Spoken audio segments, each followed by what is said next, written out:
One nation one election इस देश के लिए मील का पत्थर साबित होगा। सभी दल के नेताओं को जो है सिर्फ एक ही काम रहता है, इलेक्शन लड़ाओ, इलेक्शन लड़ाओ।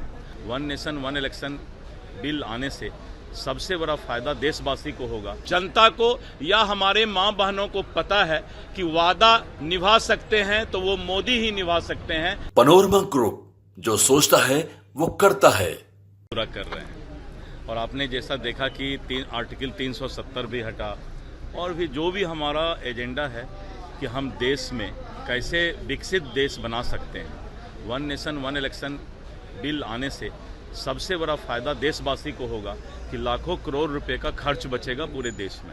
दूसरा, पॉलिटिकल लीडर सालों भर इलेक्शन ही लड़वाते रहते हैं। सभी दल के नेताओं को जो है सिर्फ एक ही काम रहता है, इलेक्शन लड़ाओ, इलेक्शन लड़ाओ।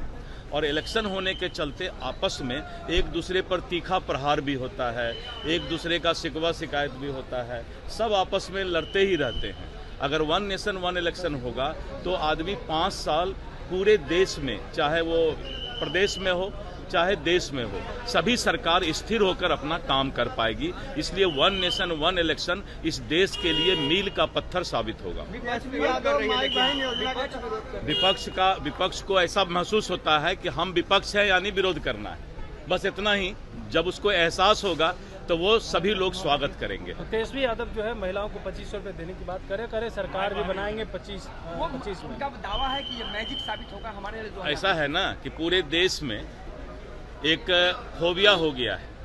आपने देखा कि अलग अलग स्टेट में इसी तरह का फोबिया होता है कि महिलाओं के लिए, इसके लिए कुछ से कुछ बोल करके वोट ले लो। लेकिन महिलाओं को एनडीए सरकार पर ही भरोसा है। और जब भूपेश बघेल ने छत्तीसगढ़ में महिलाओं के लिए, किसानों के लिए, केंदू पत्ता वालों के लिए, वहाँ के युवाओं के लिए गलत वादा करके सरकार बनाया था कांग्रेस का, आपको याद होगा, छत्तीसगढ़ में। और एक बार ही वो सरकार रही और उसके बाद बीजेपी 2/3 बहुमत से छत्तीसगढ़ में सरकार बनाई। इसीलिए जनता को या हमारे माँ बहनों को पता है कि वादा निभा सकते हैं तो वो मोदी ही निभा सकते हैं। मोदी है तो मुमकिन है और मोदी है तो वो बात पक्का होगा। ये छत्तीसगढ़ में महिलाओं ने साबित किया था।